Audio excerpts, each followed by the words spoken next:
नमस्कार, मैं हूं Jully Tiwari. Daily news में आप सभी का स्वागत है। तो चलिए नजर डालते हैं आज के कुछ मुख्य समाचारों पर। शिक्षक गुण गौरव समारोह, शिक्षकों का भव्य सम्मान। ज्ञानेश्वर मात्रे ने बालाजी किनीकर को शिक्षा मंत्री बनाने की रखी मांग। आज अंबरनाथ में के महात्मा गांधी हॉल में शिक्षक गुण गौरव समारोह का आयोजन हुआ, जहां शिक्षकों को उनके उत्कृष्ट योगदान के लिए भव्य सम्मानित किया गया। इस समारोह ने शिक्षा के क्षेत्र में नई चेतना का संचार किया, जिसमें अंबरनाथ विधानसभा के नेता ज्ञानेश्वर मात्रे और आमदार बालाजी किनीकर की उपस्थिति ने इसे और भी विशेष बना दिया। समारोह की शुरुआत आयोजकों द्वारा सभी सम्मानीय व्यक्तियों का स्वागत करके हुआ। इस मौके पर ज्ञानेश्वर मात्रे ने अपने विचार व्यक्त करते हुए कहा, शिक्षक केवल ज्ञान का प्रसार नहीं करते, बल्कि वे समाज की नींव रखते हैं। उनके बिना एक प्रगतिशील समाज की कल्पना की भी नहीं जा सकती है। मैं चाहूंगा कि आमदार बालाजी किनीकर को शिक्षा मंत्री बनाया जाए। इस अवसर पर शिक्षकों को प्रमाण पत्र दिए गए और लकी ड्रॉ में स्मार्टफोन और स्मार्ट वॉच जैसे आकर्षक पुरस्कार भी रखे गए, जिसने समारोह में ऊर्जा और उत्साह का संचार किया। शिक्षकों ने अपने अनुभव साझा करते हुए कहा कि हर छात्र की सफलता ही उनकी सफलता है। एक शिक्षक ने बताया, यह सम्मान मेरे लिए गर्व की बात है। डॉक्टर बालाजी किनीकर ने शिक्षा के महत्व पर जोर देते हुए कहा कि शिक्षा समाज के लिए सबसे महत्वपूर्ण है। शिक्षकों का समर्पण एक उज्जवल भविष्य की कुंजी है। समारोह में उपस्थित दर्शकों ने शिक्षकों के प्रति अपना सम्मान प्रकट करते हुए तालियों की गड़गड़ाहट के साथ उनका स्वागत किया। कार्यक्रम का समापन शिक्षा प्रणाली में सुधार की आवश्यकता पर चर्चा के साथ हुआ, जिसमें यह बताया गया कि कैसे आने वाले समय में शिक्षा प्रणाली में सुधार किया जा सकता है। शिक्षक गुण गौरव समारोह ने अंबरनाथ में शिक्षा के प्रति जागरूकता बढ़ाई है, जहां समाज ने शिक्षकों की भूमिका को न केवल सराहा, बल्कि उनके सामने आने वाली चुनौतियों को समझने और उन्हें सशक्त बनाने का संकल्प लिया। यह समारोह ये संदेश देता है कि शिक्षा की शक्ति से ही हम एक मजबूत और प्रगतिशील समाज का निर्माण कर सकते हैं। इस समारोह ने फिर से सिद्ध कर दिया कि शिक्षकों का सम्मान और उनकी मेहनत का मूल्यांकन करना आवश्यक है, जो समाज की प्रगति के लिए अत्यंत महत्वपूर्ण है। म्हणून जीवाचं रान करायचं आपण सगळ्यांनी करणार ना. बघा, हा ज्ञानेश्वर मात्रे एक सर्वसामान्य शिक्षक होता. या सर्वसामान्य शिक्षकाला मंत्रालयामध्ये जाण्यासाठी जागा नव्हती. फक्त एकमेव व्यक्तिमत्व होतं ते डॉक्टर बालाजी किनीकर साहेब. त्यांच्या हाताला धरून मंत्रालयात विविध प्रकारच्या कार्यालयामध्ये मी सतत त्यांना फिरवलं आणि जेवढी कामं होती तेवढी कामं त्यांनी आपल्या मित्रांनो केली, लक्षात ठेवा. आणि माझ्या या मला तिकीट मिळण्यापासून मला निवडून आणण्यापासून सगळ्यामध्ये त्यांचा सिंहाचा वाटा आहे, लक्षात ठेवायचं. ते मला नेहमी सांगायचे, जर तुम्ही आमदार होणार चिंता करू नका. पहिल्या टर्मला आम्ही फसलो होता, त्याला मतदान विभाजन झालं नाही जमलं, पण तेव्हापासून ते मला सतत प्रेरणाने ऊर्जा देत राहिले. आणि चिंता काय करतात मी आहे ना, काळजी करण्याचं कारण नाही. तुम्ही आमदार होणार, शिक्षकांचा तुमच्यावर विश्वास आहे, तुम्ही काम करणार, हे सदैव त्याने मला सांगत आहे. आणि आज शेवटी तर तुमच्या आशीर्वादाने ज्ञानेश्वर मात्रे आमदार झाले. आणि हा सुद्धा मेहनत करायचं आहे, पण एक ऊर्जा लागते. त्या शिक्षकांनी आपल्या शिक्षकांनी जर बेस तयार केला नसता, इथे इथलं एक पण मन झुकलेलं नाही. आपलं सगळीच्या सगळी बंद बिघडलं मला ते करतात. स्वतःचं ग्राउंड ज्यावेळेला मजबूत असतं त्यावेळेला काय होतंय, कोणताही खेळ स्ट्रॉंगली खेळला जातो. आणि तो खेळ खेळण्यामध्ये आणि मला आमदार होण्यामध्ये तुमच्या सगळ्यांचा आशीर्वाद मला मिळाला. तसंच पुढच्या ज्या काय गोष्टी आपण या ठिकाणी बोलतो आहोत त्या 100% झाल्या पाहिजेत. याकरता आपण सगळ्यांनी मेहनत केली गेली पाहिजे.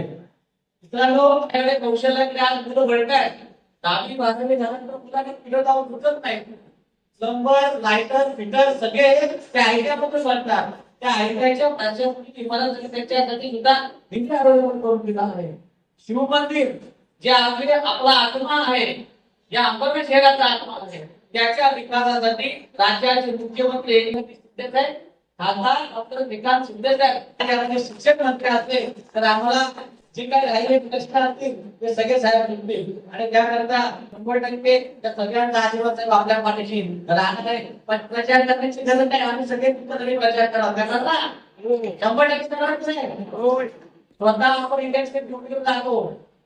शिवाजी फार मोठी गोष्ट सांगितली की आपण इलेक्शन ड्युटीवर जातो आणि मतदान करायला करतो. म्हणून गोष्ट बॅलन्स वरती सगळ्यांनी काय करायचं? स्वतःचं मतदान करा. घरात जाताना पहिल्या शिक्षकाने नवऱ्याला सांगायचं काय? फक्त डॉक्टर बालाजी किनीकर. मुलं मोठे असतील त्याला काय सांगायचं? डॉक्टर बालाजी किनीकर. नातेवाईक 10% एक शिक्षक 100 मत मिळवून देऊ शकतो असं मला वाटतं. देऊ शकतो मी काय? इथे किती रुपये? 500 रुपये. बरोबर ना? चालेल ना तुम्हाला? शिक्षण मंत्री द्या म्हणून सांगेल आणि त्याचा फायदा ज्ञानेश्वर मानवे आणि मला फायदा झाला ते फायदा कोणाला होईल? शिक्षकांना. तुम्हाला सगळ्यांना तुमच्याकडे फायदा होईल. जसं मी सांगतो की नाही, ज्ञानेश्वर मानवे आमदार म्हणजे सर्वसामान्य शिक्षक हा शिक्षक होणार आहे. तसे बालाजी किनीकर साहेब मंत्री झाले तर काय होईल? सगळे आमदार काय होतील? साहेबांच्या मुलांचे मंत्री झाल्याचे होतील आणि सगळ्यांची कामं करण्यामध्ये आम्हाला मोठं यश मिळेल. मित्रांनो, याकरता साहेबांना पुढे पाठवणे गरजेचं नाही. साहेबांचा प्रचार नाही ते दिला आमदार म्हणून. या 1.5 वर्षामध्ये 10,000पेक्षा जास्त शिक्षकेतरांची वैयक्तिक कामं आपण करून दिली. मित्रांनो, अनुदानाचा प्रश्न तात्काळ पडलेला आहे. अनुदान गेलं होतं जून महिन्यामध्ये. माजी मुख्यमंत्री आणि उपमुख्यमंत्री साहेबांना 1 जानेवारीपासून तुम्ही देत असाल ते जूनपासून तुम्ही द्यावं ते त्यांनी मान्य केलं. सभागृहात प्रेसिडेंट साहेबांनी घोषणा केली. त्याच्यावर अर्थ विभाग ठरवलं. त्या अर्थ विभागाला सर्वे करण्याचं काम केलेलं आहे. आता सोमवारच्या किंवा मंगळवारच्या बैठकीमध्ये टप्प्याचा वाढीविषय, त्यानंतर शेवटच्या वाढीची पटसंख्या, अघोषित शाळा हे 4-5 विषय एकदा सुटणार आहे. पेन्शन 2005 नंतरच्या लोकांसाठी योजना घोषित केलं. पण मी पहिला आमदार आहे की सगळ्यांना जुनी पेन्शन मिळावी याकरता प्रयत्न करतोय. आमदार साहेब सुद्धा माझ्या पाठीशी त्यावेळेला त्या बैठकीत होते की सगळ्या शिक्षकांना जुनी पेन्शन दिली गेली पाहिजे. पण शासनाने नवीन पेन्शन आणलंय. त्या पेन्शन मध्ये ज्यावेळेला आपण सेवानिवृत्त होऊ त्यावेळेला आपण शेवटचा बेसिक असेल त्या बेसिकच्या 50% आपल्याला पेन्शन मिळणार असं म्हणणं आहे. राहिलेले ते 2005 सविस्तर शिक्षक आहेत त्यांचा विषय सुरू आहे. अहवाल प्राप्त झाले. तो अहवाल घेऊन सुद्धा लवकरच मंत्रिमंडळाच्या बैठकीत जाऊन त्याच्यावर निर्णय होईल अशी अपेक्षा आहे. विना अनुदान करून अनुदानावर जे शिक्षक होते त्यांच्या बाबतीत परवा शासनाच्या मार्गात आपण आदेश काढले आहे. विना अनुदानावरचे शिक्षक त्यांचा आता भरतीचा मार्ग मोकळा झालेला आहे. माझ्या शिक्षकांच्या त्याच्या डॉक्टर साहेबांच्या नावासमोर डॉक्टर लिहितात नाही, डॉक्टर बालाजी किनीकर म्हणून आपल्याला समजतं की ते डॉक्टर आहेत. तसं शिक्षकाच्या नावासमोर मिळावा याकरता मागच्या वर्षी मी समाजसेवामध्ये सांगतो दीपकजी केंद्रकर साहेबांनी शिक्षकाच्या नावासमोर या परवानगी दिली आहे. लिहिताना आपण घेऊ शकता टीचर ज्ञानेश्वर मालवे म्हणजे लोकांना समजेल की ज्ञानेश्वर मालवे कोण आहे? शिक्षक आहे. तुमच्या गाडीवर लिहा, तुमच्या घराच्या नेम प्लेटवर लिहा. नाही तर तुम्हाला काय मुद्दाम सांगतो तुमचा रॅची स्कूटी एखाद्या कोणी हवाला पकडली त्यांना माहिती की शिक्षक म्हणून तो अगोदरच काय करतो? आरडाओरडा करून फाईल घ्या, हे करा ते करा असं करण्याचा प्रयत्न करतो आणि म्हणून त्याला सांगितलं शिक्षक तो अजून अपमान करून जातो. पण आता जर तुमच्या गाडीला अगोदर PR लिहिलं तर तो काय करेल?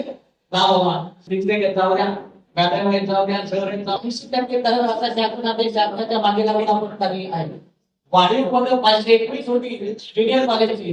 आपण शिक्षणेतर कामं सोडून जी इतर कामं दिली जातात, जनगणना आणि निवडणूक सोडून इतर कामं दिली नाही तशी कोणती कामं दिली जातात आणि आपण काय मान्य करताय सरकार?